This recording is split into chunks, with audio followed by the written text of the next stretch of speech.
நட்பு சக்தி இருந்தாலும் இல்லைனாலும் தனியாவும் நின்று கெத்தா ஜெயிக்கிற அளவுக்கு ஒரு மிகப்பெரிய படை.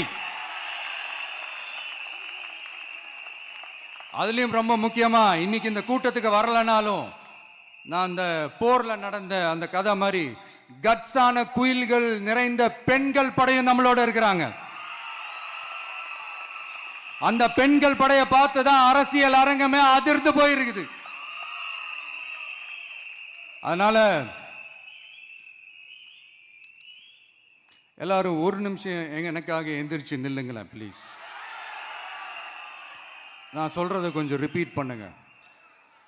இந்த 2026 சட்டமன்ற தேர்தல்ல